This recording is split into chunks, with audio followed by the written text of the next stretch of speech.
Alright, so as you can see, I put these up here just in case the video doesn't work. It gives you an overview on the setup. So Sept Kilo was one of the members in that lawsuit. She tells the story. The Cato Institute. The Cato Institute is rather a conservative, real estate-driven, politically conservative research institute back then.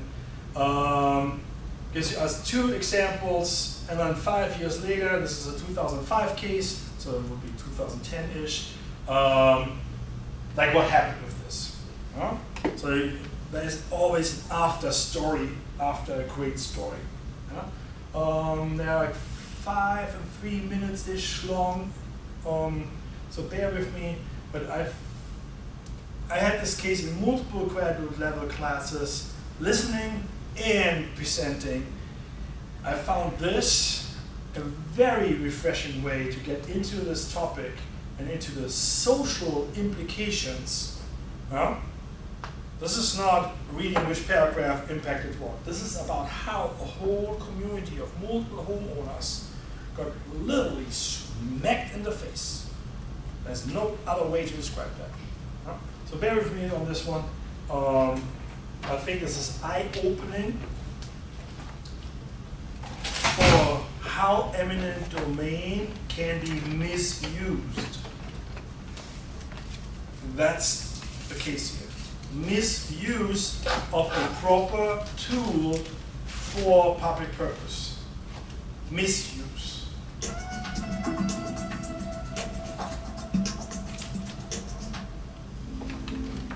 Suzette Kilo learned in 2005 that the Fifth Amendment ultimately would not protect her home from being seized by a local government in the name of nothing more than tax revenue.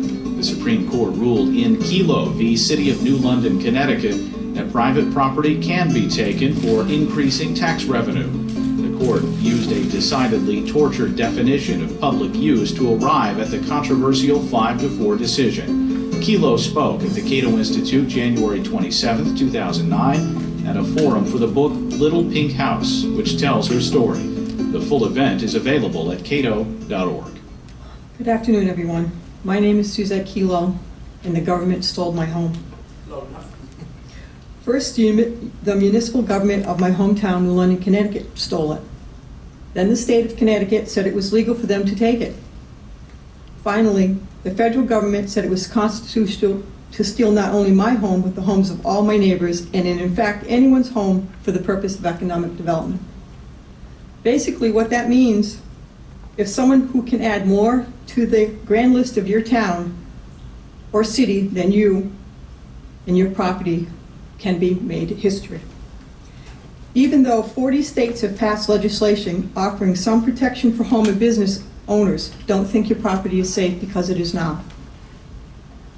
Over 10 years ago, I was lucky enough to find a great deal on a house with a terrific view of the Thames River, the Long Island Sound, and the Atlantic Ocean in New London, Connecticut. I spent every spare moment fixing it up and making it the kind of home I had always dreamed of. I'm sure you've heard the expression, location, location, location. Well, this was the wrong location, only I didn't know it yet. Until I picked up the paper one morning in 1998 and discovered that Pfizer Pharmaceutical was coming to town. And one of the things that Pfizer did not want, according to the Pfizer executive, who just happened to be the husband of Claire Gaudiani, president of New London Development Corporation, was to look out their windows and see tenement buildings. Maybe we did not live in grand manors that the Pfizer executives lived in, but our homes were well cared for, we paid our taxes, and we lived in a neighborhood that was comfortable for us. But we weren't going to be comfortable for long. For 10 long years, we fought to keep our homes, we fought the media, we fought in the media. We fought in the city council and the legislative offices. We fought in the courts. We won the support of the public, but the politicians made our lives hell. Eviction notices were posted on our doors Thanksgiving Eve. Our neighbors' homes were demolished around us. Our streets were shut down. Some of us became ill. Some of us even died.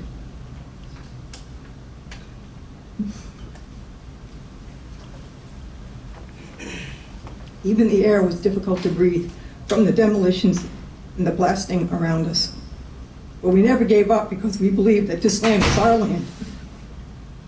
Until the United States Supreme Court told us and the world differently. What the Supreme Court basically said was our land was only our land until someone else could make better use of it and pay more taxes. Even though we, the plaintiffs in Kelo versus New London case, lost our personal battle, the war is still being fought. As a result of the Supreme Court's unbelievable ruling, a majority of the states have passed legislation offering more protection to American property owners. Probably everyone who has ever given a speech hopes that something he or she says will be worth remembering. And I hope you remember this. If it's true that it takes an entire village to raise a child, then we and our children are in serious trouble. Although 42 states have passed laws providing more protection against the abuse of eminent domain, there are still many places where neighborhoods are destroyed to make way for malls, hotels, and spas. And the people who suffer the most are not only the American children, but also our elderly. Chief Joseph of the Nez Perce Indians said, "The white man made us many promises, but he kept only one. He said he'd take our land, and he did." This still continues. Let us be the generation, be the one to bring this terrible abuse to an end. Thank you. Suzette Kelo was the lead plaintiff in the landmark 2005 Supreme Court case Kelo v. City of New London, Connecticut. You can hear the full book forum at our website, cato.org.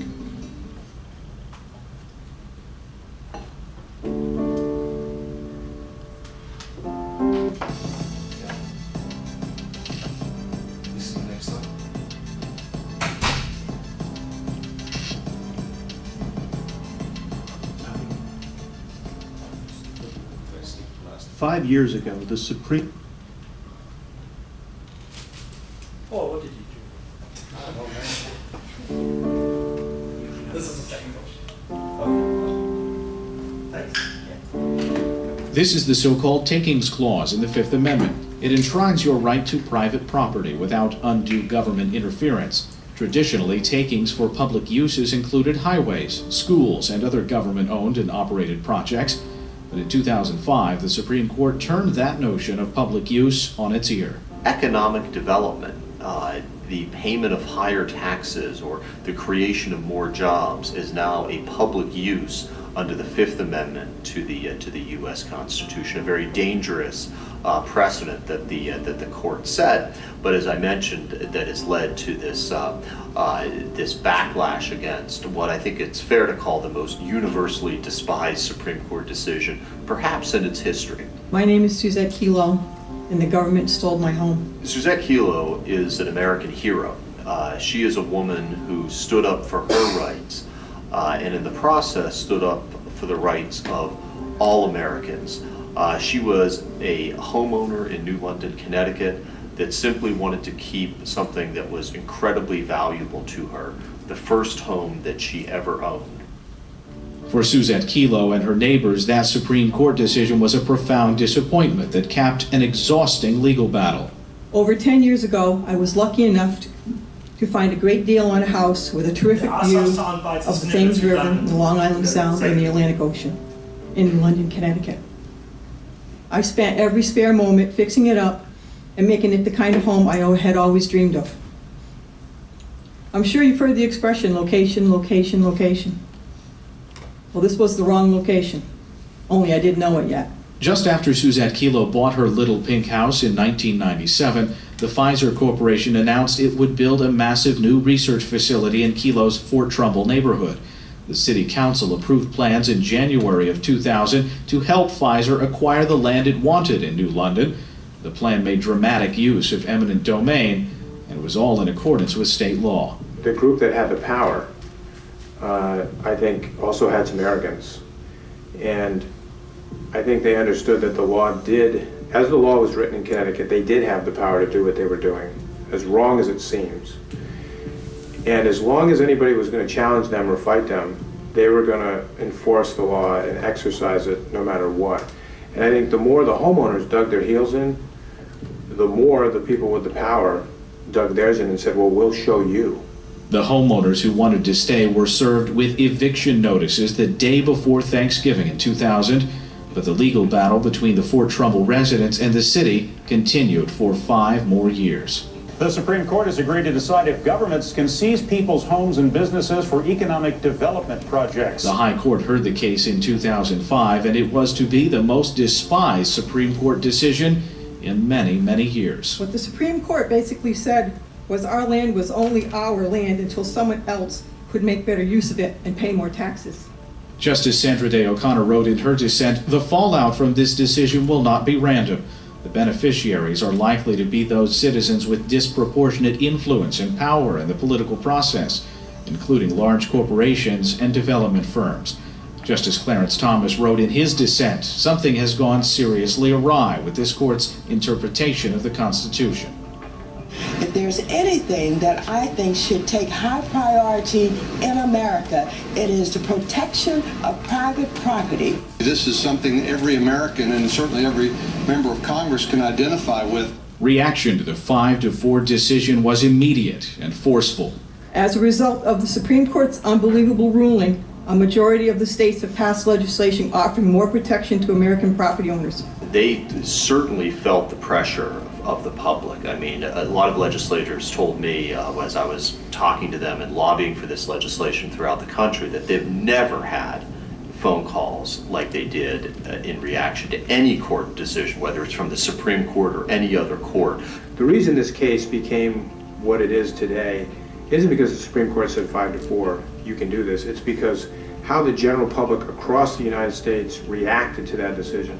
And though it may be a small consolation, the project that cost Suzette Kilo her home has essentially gone nowhere. 3 years later, Kilo's house has been torn down and the lot where it once stood is vacant.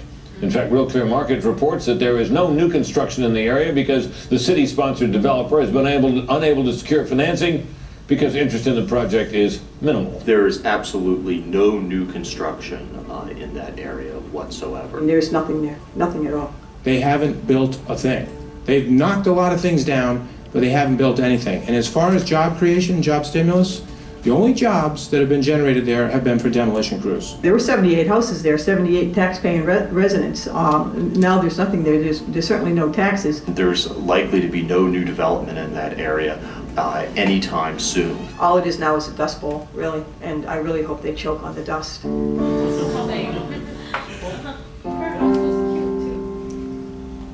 I think ultimately the Supreme Court will hear this issue, and I think they will reject Kilo. I think Kilo is one of those decisions, like Plessy versus Ferguson and Korematsu, the case that upheld the internment of Japanese citizens, is destined to be overturned. And I think it's only a matter of time before that happens.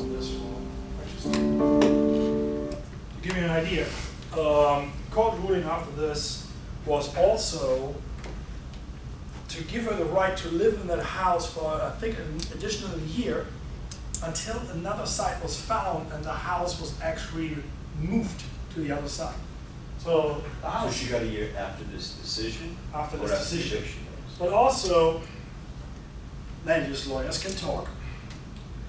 I was told that when this decision came down, that the governor of Idaho had a cocktail party at that time. And the phones started to ring. People picked up on the phones, and the topic on the cocktail party changed to what can we do about eminent domain in the state of Idaho. And they literally started writing new law and adjustments to that Supreme Court decision. You know? And among all the stereotypes you might have about Idaho, it's a darn property right state. You know? So that's the reason why I present this. It's a little bit dated, but it's still current because every decision made on land development where government is taking process of taking private property away for the purpose of public good is based now on this ruling and forthcoming rulings. So on that note,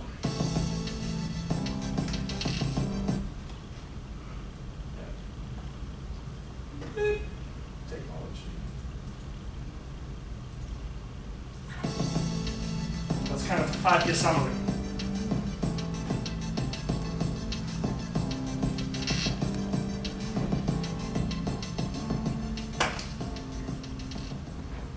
"5 years ago, the Supreme Court of the United States ruled that the government could take away your home, your business, or your farm and give it to someone else for their private gain.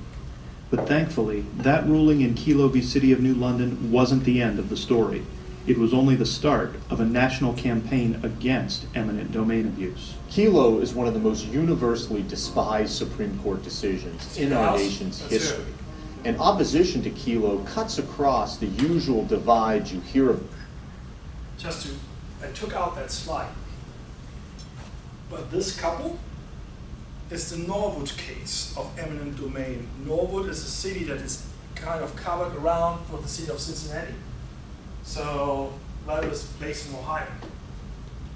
I actually had planning law class with the guy who was part of that lawsuit.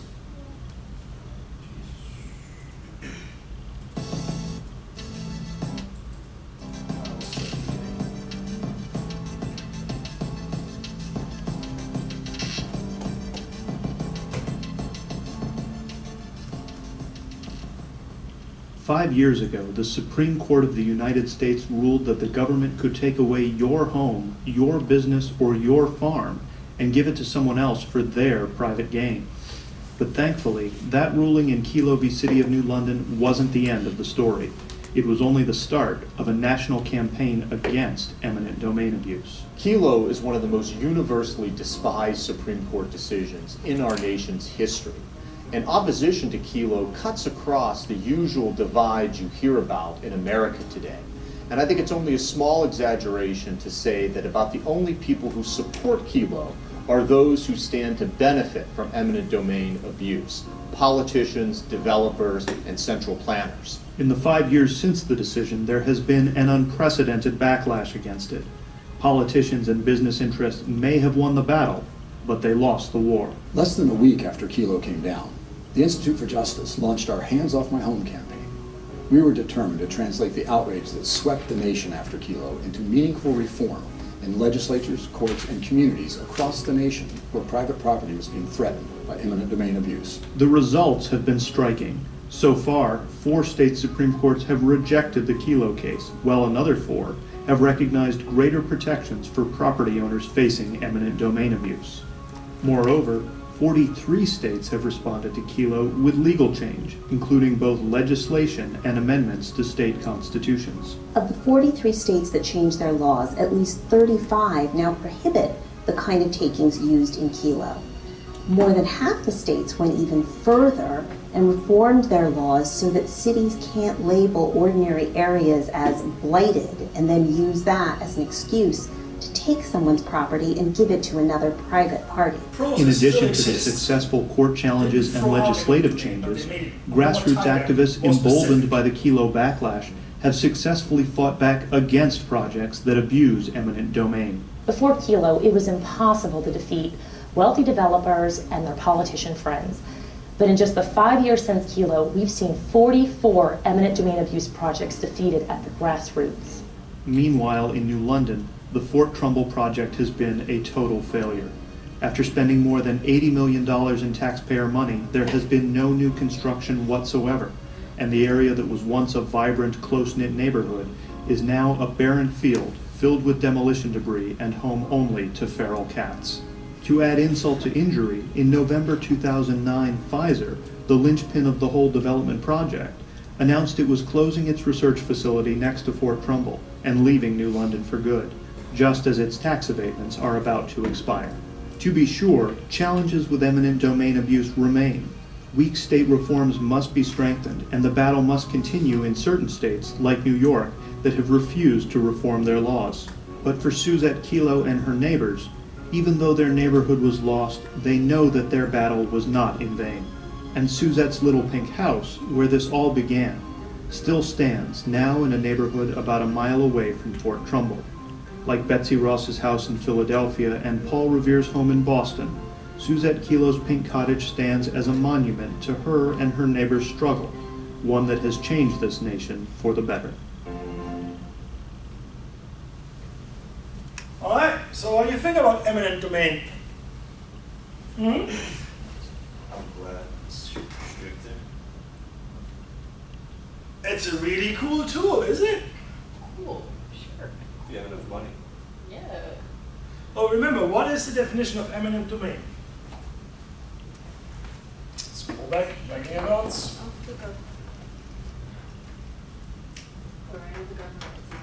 Government's process of taking private property for public use. So if we would have done this exercise and we would have put up a minor league baseball stadium on that to improve the quality of life in that neighborhood and the community, it would be a great thing. Huh? So remember what I said at the beginning. This is an example of the abusive powers of taking eminent domain and abuse the process and its intentions. But so them taking those properties, it wasn't the only public use benefit was the taxes they were making? Well, the argument in that case was, again, there have been also some minglings. You made that comment. There was apparently some personal involvement with the Pfizer corporation and the lady who runs the Economic Development Agency in that area. So all that aside, the idea of eminent domain is your public purpose, not private purpose, private intent. So there's a fine line also. In the name of economic development, there has been here and there certain actions where you could say, okay, this is borderline against private property. But the outcome justified it somehow. I'm taking this very calm and slowly here.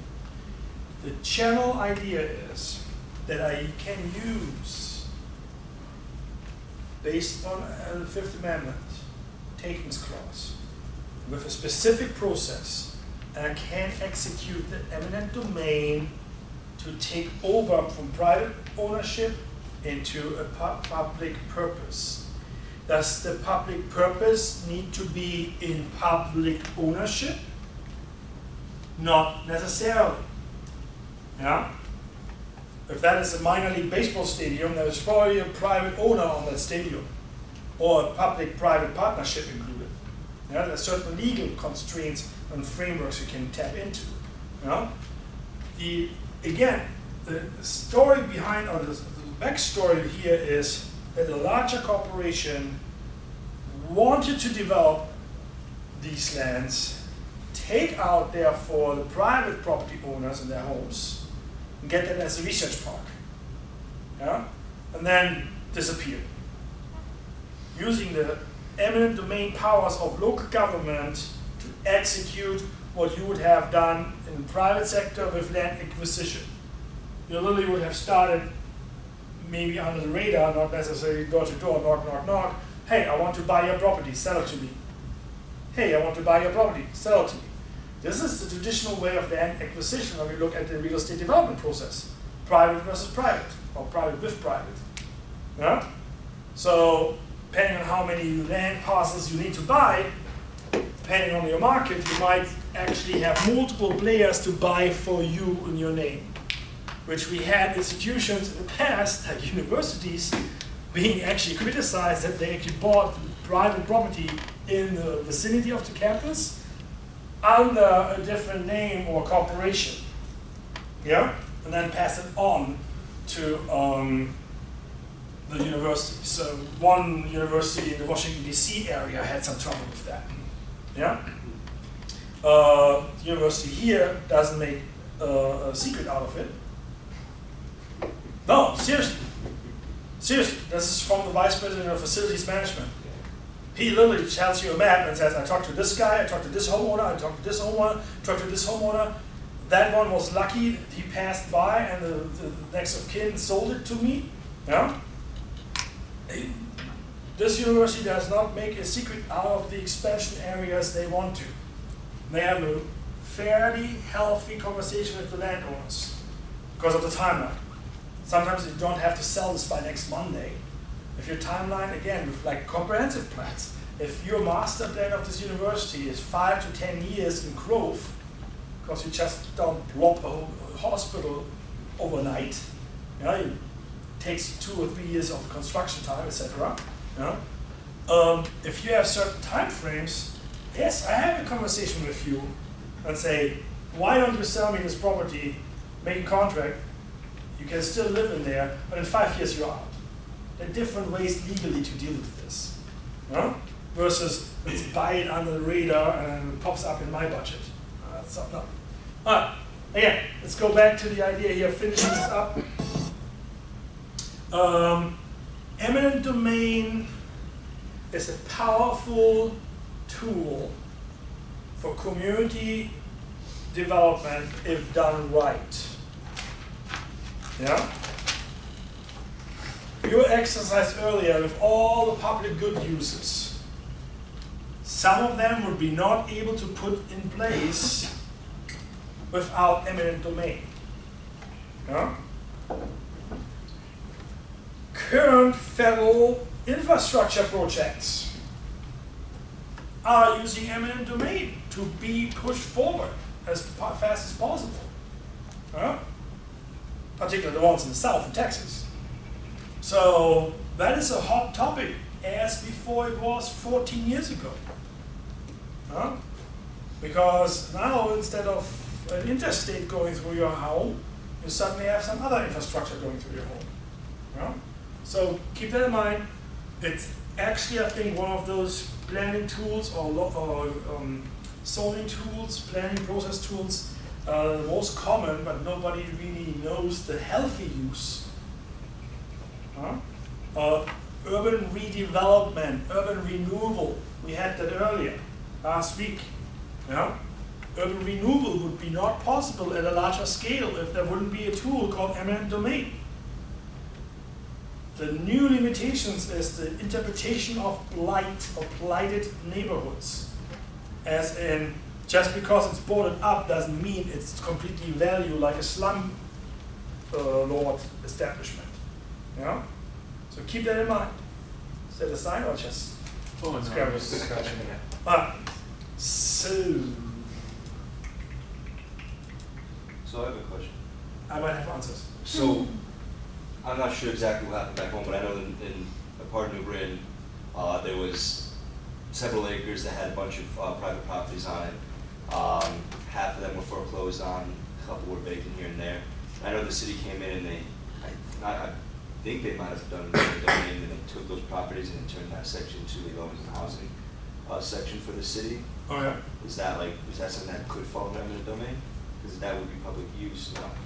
There could be the option that they say, yeah, if let's say it like this. A good city manager would always have a healthy conversation first. Yeah, because I know, particularly if it's a smaller community, how large is it? Residents didn't want it, the ones that were living there didn't want it, and the surrounding community didn't want it, but yeah, so there's always an interesting case to see how the communication between local government, as in city manager or planning director, works with the residents. And then the question is, can you buy them out in reasonable amounts, in reasonable timelines? Or are you going to go and execute eminent domain as a process, knowing that you are going to probably look at multiple years of litigation in courts? Yeah? As in, there are now extremely great examples what you can do with eminent domain and what not. Would be a multi-billion-dollar company come back in for economic development and follow the concept of New London? Probably not. For hospital, for infrastructure projects, potentially, yeah. But again, it's now case-to-case decisions. Yeah? But in general, the argument here to present the public good and create therefore a better quality of life in your community, you had this exercise today. You would agree with certain establishments and certain infrastructure projects, you probably would agree. Until it's in your backyard. Until I step into your backyard and say, I need 25% of your backyard. It's like, yeah, not in my backyard, NIMBYism. As in, good luck with that, it's my right, my property. We had that for us where I live. They took part of our, because we had some acres that went into the forest in the back, but our electric company ended up wanting to put up brand new power lines back there, so they ended up taking like a couple of decent amount of property to set power lines and everything. All right, good lead to cross over into topics. So I have a few more things. I would like to cover private restriction on ownership and lands, covenants, conditions, and restrictions, CCRs, liens, and easements. That's the reason why I perfectly blend over. That is Bureau voice lecture. I also have a few slides on the Religious Land Use Act, because it was initiated earlier in the discussion. It fits also into the Bureau voice lecture. And I also have like economics and spatial models and how cities group over time. To be fair, we're not going to get everything done in the hour. So my question is here now, you want to follow up and keep going with the legal interpretations and restrictions? And then close? Or you want to swap and start over with market dynamics, economics, and urban growth models? I can do both. I just want to make sure that where you're at right now, the well-being of the mind, would you like to close the legal chapter? And we're dealing with type-specific dynamics next week and have time to review all of it, versus slice and dice and present pieces, appetizers. How fit are you guys for legal? Let's close it. Let's close it? Let's close it. All right, let's close it. I'll make it short and painful. All right, see? This is mainly lecture-based, covenants, conditions, and restrictions. And this is the only slide I have to this. So, yeah, this is a beautiful write-up, a few buzzwords, so please bear with me for the next 10. So, CC&Rs is an interesting concept. And you will realize that, hey, homeowner associations has something to do with this. Partially, but not completely. Yeah? So, the covenants themselves is pretty much the idea of the property owner makes restrictions on how the property, the land, yeah, shall be kept and upheld. It's like an operational agreement how you will deal with your land. Yeah? Hello, my name is Thomas, I own this acre, this is what I want to do with it. However, if I use a CC&R, I use this, how the property shall be kept and upheld, through the court system and the involved parties. I'm going to write this down into the ground, how this is going to be. This is not an operating manual like you run your car or your phone. Yeah? This is going to be land-based. That's an important element you need to remember here. Yeah? The developer attaches any of the limitations to the deed of the property. That's the basics of elements on how we have legal description on land. Piece of paper, it's called the deed. That's what justifies your ownership, what you can do with this, the size, there's a survey attached to it, the location, it's the so-called legal description of your land. If you go mining, gold mining, and you put your claim sticks in, then you go to a land office and you claim the land. They will actually sign and file a claim for you. AKA, they literally file a deed in this case, if you own the land. Gold mining is a fun thing in the West. Again, the property owner makes restrictions on how the property shall be kept and upheld, attaches those limitations to the deed of the property, therefore also can increase the value of the property if that is lawfully done. Because you can restrict and exclude certain things. The initial rules, let's say for subdivision, how you want to split a larger parcel into multiple parcels, the timing, the use, the size, etc. If animals would be allowed on these properties, remember the chicken case? In certain areas in this country, it says in the CCNRs, are you allowed to have goats or not? Or chicken or not? It's written on the deed bound to the property. Not a contract between homeowner and homeowner when you sell your house in a transaction, well, you have a real estate agent included. Yeah? Can you change a deed once it's been decided? Yeah. The CCNR requires approval by the involved parties. An example, all the house owners and the association. But, depending on how I write my CCNR, if I put this on 100 acres, let's make it easy. If I put this on 50 acres, and I build 50 homes on it, I, as a developer, put this into the deed of the 50 acre, and then it's subdivisions of 50 different properties. So every property of this larger subdivision has now the rules, no goldfish in the garage. And I make this example because there are actually rules. You can rule out flamingos. Textbook I have this example from actually literally says, I can write this down into your deed, not just in the homeowner association, that you don't have pink flamingos in your front yard, which is scandalous in the state of Florida. Everyone should have pink flamingos. All right, here the next point. You must follow state and federal laws when you put this in place. Again, there's a specific process. The restrictions can't, let's say, restrictions as in you can't rent in the first year of ownership, or you can't exclude certain race, ethnic groups. You have seen this? Can't rent in the first year of ownership? It's a common clause in Florida and homeowner associations. For tax law purposes, makes sense for yourself because you claim homestead. But if you say, hey, I want to buy this condo, rent it out next month after I rehab the kitchen.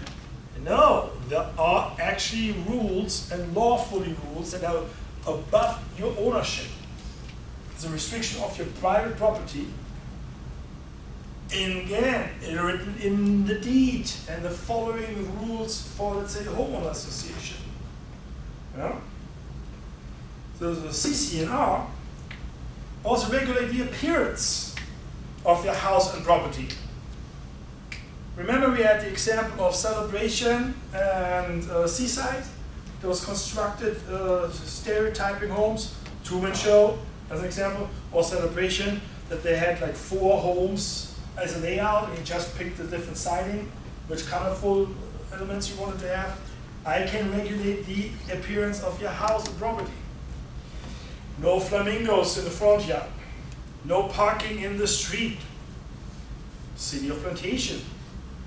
City of Plantation has a general rule, no parking in the street. Not many people know that until they get a ticket, or depending on the homeowner association, you get a warning from the parking company. The change of the color of your house must be approved. Makes somewhat sense. I grew up in Europe, well, they can't put pink tile or shingles on your top. They literally had specific colors, red or dark. The landscaping can be written inside your deed, executed by the homeowner association. The noise and the party activities can be written into your homeowner association, also into the CC&Rs. Yeah? Typically, if I create those CC&Rs, I have a homeowner association then executing that right. Now here's the trick. This can be enforced through the court. Again, this is written in your deed. Yeah? So you actually can sue someone over it if they fail to execute this in the right way. Yeah? Very important in terms of residential land uses. Because it's literally, there are very little more contracts with limitations and restrictions. So let's say you have a large piece of land that's predominantly used for agriculture, and in its CC&Rs and its deed, it says that you're allowed to farm X, Y, Z from there. Let's say, can something restrict you on what you're allowed to grow on your property if you choose to?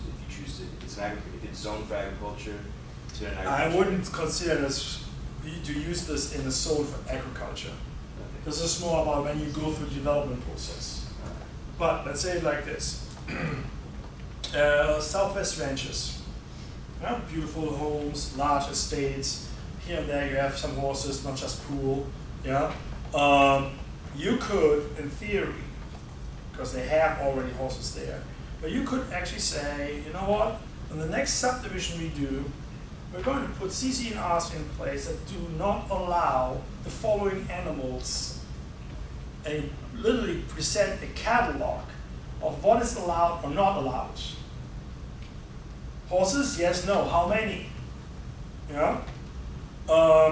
Chicken, how many? Are roosters allowed? Because people think roosters are a nuisance because they make certain other noises. That's a lie. If you ever had a chance to go actually to a chicken coop in the morning, 7 or 8 o'clock, it's devastating what kind of noise they make. Because they celebrate every laid egg with a big song. Yeah? The rooster is just melody compared to that. But you actually really can write almost everything into those restrictions. Yeah? Because they go with the land. You don't have a binding contract with a person and say, here, I coerce you to sign this. You mentioned this earlier, you mentioned earlier, the choice of doing something, the choice of purchasing something. I don't have to purchase that home. If I don't like what's written in the deed, I can walk away. I don't have to put $400,000 into the ground or on the table and say, I want to have this home that does not allow to have goldfish in my garage or chicken. Yeah? Or I'm not allowed to fly another flag than the American flag in front of the house. I can write this as specific. Yeah? Or because you're in Texas, you're not allowed to have a Green Bay Packers flag out there. You can write this as specific. My neighbor has a Green Bay Packers flag. Yeah? So, yeah, think about this. It can be really absurd. Really absurd. You should have asked James Donnelly to give us examples from really absurd homeowner associations. But when we were dealing with repainting our entire our association, we were supposed to redo painting, and it got pushed off a year, called back. It was a whole mismatch because people wanted to paint their homes. People promised they'd have them this year, but let's say it like this. The place I reside in, you have to go through homeowner association approval because of those CC&Rs and those rules. What type of color your storm shutters are allowed to have. It's not about what type of storm shutters are to be used. It's the coloring. Yes, please. My association, when I lived in Tampa, so they had a rule about the color of mulch outside. So first they gave me a ticket for not having enough mulch. Then I went to bought mulch. Then I got a ticket for putting the wrong color of mulch because it was supposed to be some different shade of green. Yep. Like a specific evergreen something. And they have all lawfully executable rights and steps in place because it's bound with the court system. Yeah? So when I bought my first home, I had a flyer about the home and I had a binder about the CC&Rs. Because what you don't do is you read all these. Because you're like, I mean, I don't know. Yeah? So, fun fact, in my case, I got chicken. if I recall right, my CCNR technically limited me on chicken. But the argument was the city just passed an ordinance that would allow chicken in your backyard up to 6 females. Yeah? So now the question to you guys, if you did listen the right way, if the homeowner association that didn't exist, but if the neighborhood community association using these written in the 70s, these rules, who trumps what? The city ordinance for chicken or the CCNRs that said no chicken allowed? I will vote for the city ordinance. Who goes with CCNR? 1, 2. Oh, yeah, CCNR. If hardball comes to hardball, tough nut, again, I can trump federal law if this is written in a lawful way in the process of my CCNR, when they have been put in place, and if they have been changed, if needed, if they have been changed by the community, homeowners and landowners. This is a weird legal concept for the non-legal person. It goes this way. It's attached to the land, not to the owner as a contract. So the more you sell the land, it sticks with the land. We also have liens. They stick with the land too.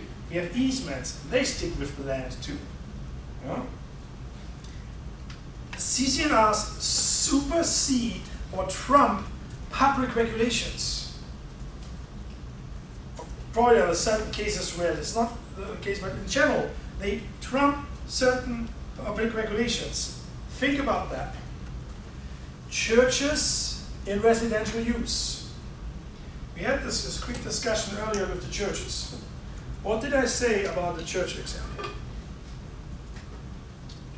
I said it's protected as the First Amendment right. And we have a special land use law, the ILUPA, that protects the execution of that religious right, unless it's a specific burden for the community and or for the religious person. I can write a CCNR that lawfully prohibits the execution of worshiping in a residential home in celebration of religion. I can override public regulations, federal law, if it's lawfully written and executed. As I can say, well, we provide you with that space, but you're not allowed to do it in your own garage. Example. If it's a larger community, there might be a clubhouse attached to the pool or any other amenities. Let's say Florida example is typically maybe the pool. I can say, no, you're not allowed to park the 20 cars in front of your home on the street and in the grass. Meet at the clubhouse if you want to execute your religious right, with the parking regulations and limitations there. But not at your home, but maybe a transition space, like semi-public for clubhouse. Or I can say, none of this is doable. None of it is. The church in a residential use, yes, under the ALUPA Act, yes. So this is the other absurd element. Yes, I can do weekly prayers in a regular residential neighborhood, and I'm fully protected under the law. But if I execute CCNRs, covenants, conditions, and restrictions, I can limit that. Paul is like, boom, mind-blowing. So, on that note, let's take a look at this Land Use Act I'm referring to. I gotta pimp out a little bit here the land use law. So, Religious Land Use and Institutionalized Persons Act of 2000, or short REE. Okay? So what you see here is a giant Jesus state Touchdown Jesus. That was his nickname. City of Monroe, Church of Solid Rock, in Ohio, on 71, the west side of Cincinnati. This is when you commuted from Ohio River, coming from Kentucky, Ohio River. That was your view from the interstate. This thing was 60 feet high, 62 foot high, and a 16,000-pound sculpture, and a cost of $250,000 in 2004. Huh? Beautiful, isn't it? Yeah? The statue was so large, past tense. Statue was is so large that it can be visible from the nearby interstate highway and usually attracts a lot of traffic jams. Like people would literally slow down like, ooh, what's this? All right. I thought this is a very interesting way. This is actually the church. Yeah, and they put this on in front of a lake, and pretty much the picture here you would look from the street. All right, in short, the Alupa case is interesting because it gives you the execution of your right to free speech and religion in this country. Yeah? Particularly again here, it deals with, let's say, sign regulations and adult entertainment. I mean, we're not going to go in that sector. Yeah? If you're interested in planning law, how cities are zoning out adult entertainment and sex offenders has been the story of headlines in the last 15 years. In 2005, 2006, sex offender zoning ordinances popped all over the place in the United States, putting Miami, I think, on the map with literally no viable space available for a registered sex offender to take residence in that city limit. Because they zoned it and phrased the zoning ordinance that way that distances between public spaces and protective spaces literally prohibited taking new residents.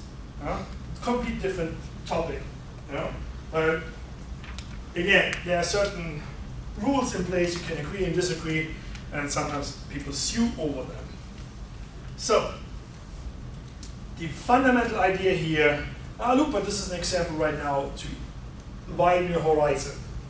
I'm not going to ask you a question about Alupa, because the readings are fairly vague about this. Before I give you 2 or 3 mini slides, because it's referenced in, let's say, the CCNR. Ordinary zoning is usually not a substantial burden when we talk about prohibited substantial burden on religious exercise unless regulation is compelling. What does this mean? This is legal stuff here. It gives me the freedom that if I have restrictions on my land, I still can execute my freedom of speech and religion. The classic example would be, again, the idea of exercising in the neighborhood, let's say a Friday afternoon or weekly prayer. It's clearly going into the Friday afternoon weekly prayer, but a weekly prayer of a group that is not in other means and ways organized in that context. It's like if I would meet with all the Germans every 2 weeks. I know the Germans here, the 5 people, and say, let's have a German Stammtisch and talk German for 2 hours somewhere. Yeah? Not a religion thing, but a similar assembly context. Yeah? So, Congress back then enacted Alupa to protect a person from land use regulation that imposed a substantial burden. Yeah? As in, free of mind, free of spirit, free of your religion, should not be bound on the grounds that you stand upon. In other means, I don't have to be in a church to do church full service in my religion, or a mosque, or a temple. If that doesn't exist in my neighborhood, what gives me also another burden, as in the next temple I would be part of is 4 hours drive time, and I don't have a car, I would be allowed under this act to execute my religious beliefs and rights in my private property or a friend's private property. Yeah? Free exercise clause of the First Amendment. Certain elements. Yeah? Homeowners' weekly prayer constitutes a religious exercise with the meaning of Alupa. This is an example where, again, the community start to complain about 10, 15, 20 cars being parked down the street. The exercising that prayer is my constitutional right with this act. Being a good neighbor and making sure that parking is not a nuisance to my neighbors, it's just a common sense thing. Yeah? The same thing as in, if I know that this neighbor is executing his constitutional right for religion, I might want to be a good neighbor and say, okay, fine, how can I help with the parking?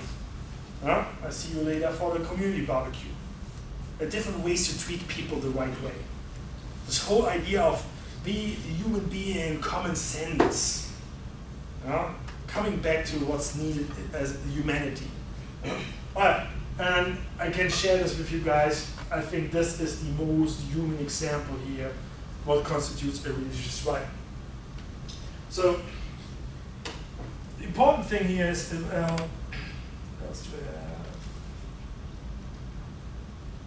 let's skip this for the time being. The important thing is that was this.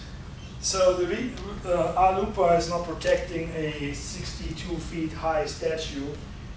This guy literally got struck by lightning and burned down that one night. Yeah? I thought this is a really like a more morbid example. Yeah? I looked it up. They actually rebuilt it. This is as of this afternoon with Google Street View. This is a 2018. Is that even bigger than the last one? Yeah. Yeah, this is a 2018 picture here. Yeah. I don't know. I did not look that up. I was more excited about what kind of slides I put out. Yeah. But whenever you now see a Jesus statue in any form, you remember here there is a religious right to execute your freedom of speech and religion in the context of land use. All right. That said,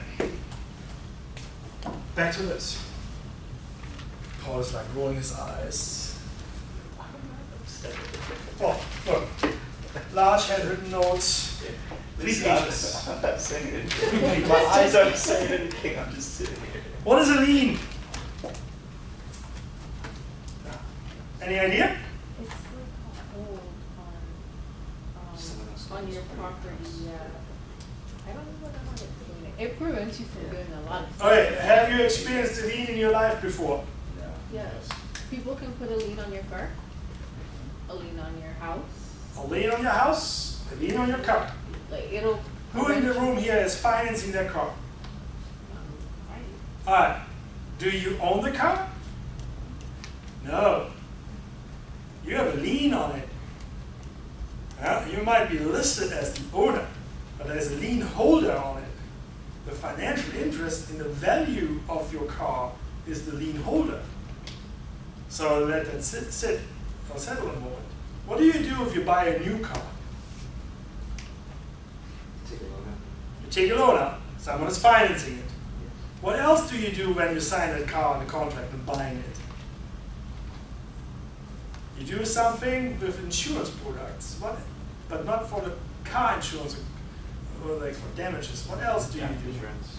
You sign a gap insurance. What is a gap insurance? In case you total it, so they will pay the value in between what you owe on the car and what it's worth. So that way the bank doesn't end up in a deficit. Okay, so they pay the difference, what you own is in the ones it's worth it, etc. And the payout goes to? The bank. The bank. Why does it go to the bank? Because you owe them money. Because the bank is your lien holder. They have the right to get that value. Yeah? And the horror stories you get told is you buy a new car, you drive off the lot, and boom, happy on the new car. You don't know all the blind spots, and bam, you run into a car and you tow your brand new car. That's a horror story they tell you at the car dealership every time you buy a car. to sign off on a gap insurance. You know? Because it's premium dollars you pay for that. All right, so good call here. A lien is a claim on a property for debt or value dollar obligations. It's a claim on a property for debt. Huh? So, could be homeowner association fees. Car example works nicely. Could be a home loan, mortgage loan. Could be as simple as your irrigation water bill. Depending on the CCNRs, depending on what kind of water district or irrigation district you are in. Yeah? As an example from Idaho, my water irrigation district back then made it clear if I don't pay my $37 annual fee for the water district, it will be a lien to my property. Will stick with the house and the building. So the moment I sell it, they have the lawful right to execute that right and get the money back. $37 water bill. Beautiful green backyard. Yeah? So there are differences in the liens when you look at what is voluntarily and what is involuntarily. Voluntarily is, let's say, the mortgage for the house or the car for the house. Yeah? Well, involuntarily is the claims to real property. As in, let's write it down in your deed. Irrigation bill, even with $37, is real property claim. Therefore, the so-called judgment can actually result in a lawsuit for, let's say, even unpaid taxes. Yeah? So the general lien in this case, or a judgment lien then, means if you run this as a lawsuit, the winner in the lawsuit can then go after the lien for the property and execute that as well. All the debt can be collected that it has been accumulated on that property. And of course, you sell it, and you get the money back. And the person who sells it now owns that part of the lien? No, the lien goes away. It's sold off. Yeah. This is as complicated as I go with liens. There's a lot of legal language in place. Huh? But the important thing to remember here is a claim on a property for debt. And you can separate those in voluntary and involuntary examples. Again, this is important, I think, for real estate development. If you look at a property for purchase, you want to make sure that you look at the deed for all of those 3 bullet points. Say it like this, very distinct. If you are in our development class, we have 2 project classes, and you did the regulatory analysis of your property, and you did not look if there are 3 of the, one of or all of those are on that property, that 25% worth of your grade is gone. Huh? Or portions of that. If you buy a property and you don't know that Florida Power and Light has an easement in your backyard, and therefore you can't put a fence up because they need to come with a utility truck to maintain the power box, then you didn't do your homework or your due diligence. Huh? If you don't know that there is a 10-foot easement for a water canal, because nobody told you, it's not shown in any of the surveys, and you didn't go to the town of Davie, then you have a problem with a project in my class. Once in a while it happens. Did a project here around the corner. Everyone's like, yeah, there's a little water canal. And I'm like, yeah, there's a 10-foot easement on that. Plus access to the property. You can't just build your apartment buildings right on top of that. All right. So what's an easement? Has nothing to do with easy. Oh, depends. Any idea? Yes, please. It's like a right of passage through a property that's transferred with the deed. Like she has read the legal definition. It's a right given, easement. It's a right given to one party by a landowner to use land in specific manner. Huh? Make this an absolutely weird example. This is my playground here in the front. I give you the easement to use this playground if you use flip-flops. If you have heels on, you're violating the easement rule. It can be as awkward and weird like that. But typically it's gas, water, sewer, electric, utilities. Yeah? Easements can be given for evacuation routes. As in, this is the perfect way to access the property in case of fire. Emergency management. Easements can be given for power lines. So you don't build underneath them certain structures, or at all. Again, a right given to one party by a landowner to use land in a specific manner. And you're going to write this down. This is a lawfully binding contract and agreement with that. You also notarize that, and it's noted in the deed. As in, hey, have you looked at the deed? Are there any easements on it? And you read, oh, there's a maintenance easement of 20 feet in the backyard for the south line of the property. You can use this for water pipes. Utility firms are using this. Power lines are using this. Forest roads can be used for that. For, let's say, passage to maintain certain forest functions. I, as a private owner, own this mountain range of forest, but there are forest roads for maintaining this for other, let's say, federal agencies and other purposes. You, who wants to go hunting and hiking, will not have the right to pass my property. You're trespassing. Happened last year in Idaho. New rules for hunters. Mountain ranges, easement. I told you guys. Private property rights. Just open up Idaho. 20 examples. Again, you also have the idea of who is part of the easement. This is weird in this case how they phrase this. There are two parties in the easement. One is the dominant state and the other one is the servient state. As in, one gives you the right, the other one pays for the right. The example would be if I have a property, it's a mini sketch here. Dominant and servient. If I have a piece of property, I actually have two properties here, and I have a sewer line for the access for the second property.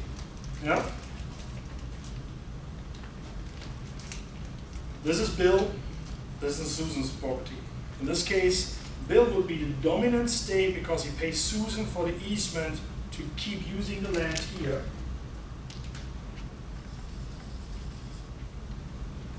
For the sewer line. So I do pay you for the use of your land, for the passage of your land.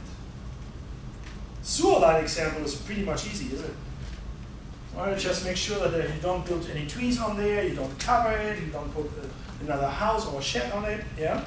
Again, person who gets that sewer line in the northern property pays for it. That would be the dominant state. And the servient state that will get money for it is the person who owns the land and grants that easement. So, pretty easy for a sewer line.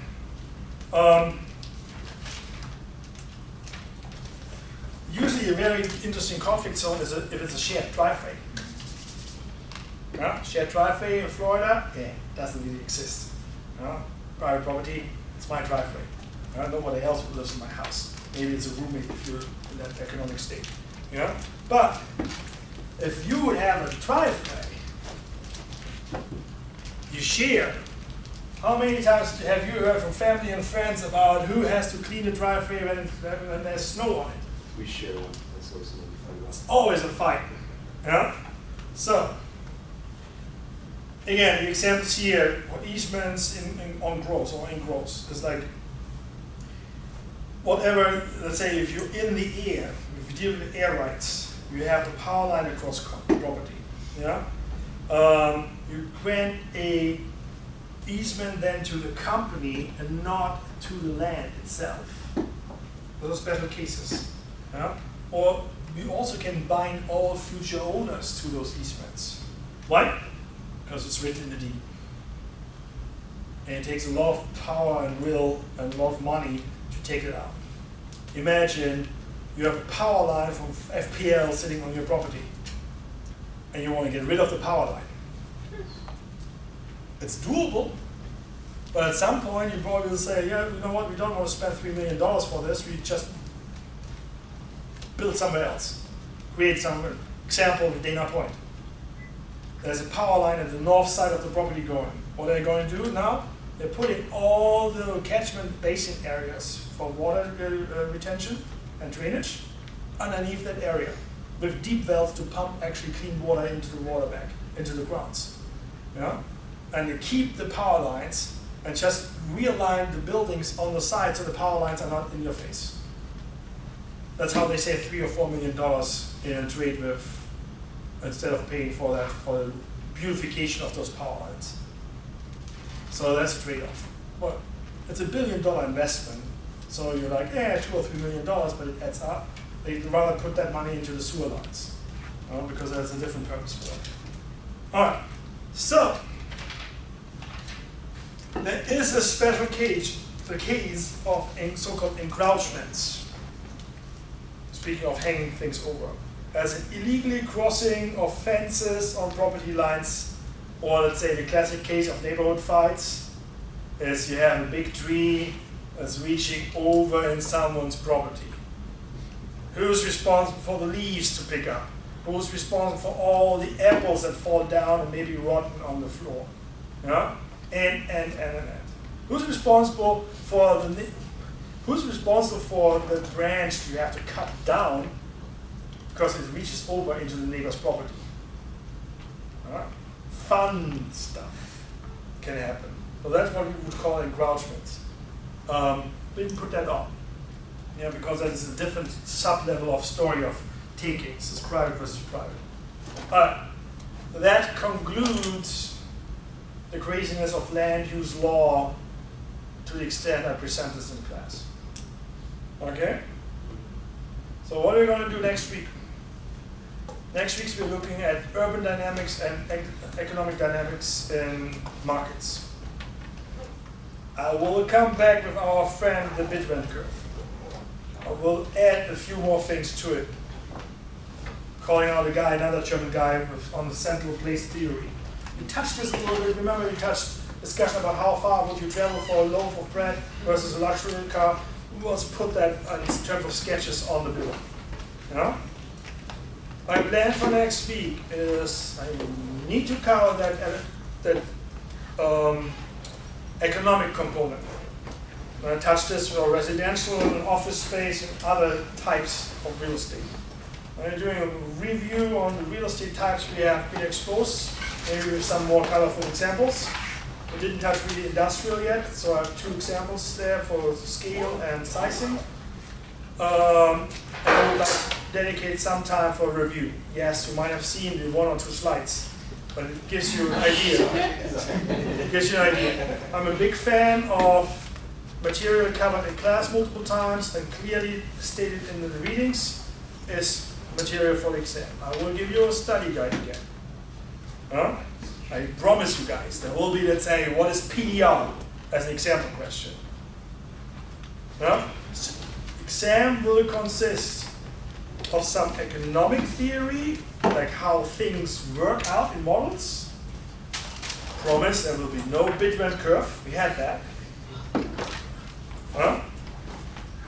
There will be no major mathematical approaches as in I have to calculate with a calculator. And I will give you at least 1 question out of option pool you can pick.